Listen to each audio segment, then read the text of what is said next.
এটা কোনো মারপিট না, এইটা কোনো মজা, এইটা কোনো আমি হেরে গেলেও আমি ঘর চলে যাবো, ও হেরলো ঘর, কিন্তু কোনো ঝামেলা করিস না, আর কোনো মারপিটে চলে না, কোনো মারপিট লাগে বোকা, এটা আমার কাছে নাই। Oh my god. Wow.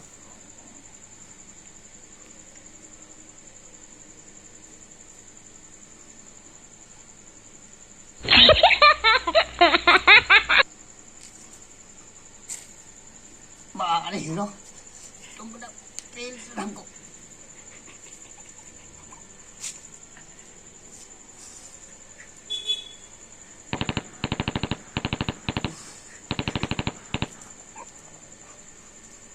Hãy subscribe cho kênh Ghiền Mì Gõ để không bỏ lỡ những video hấp dẫn.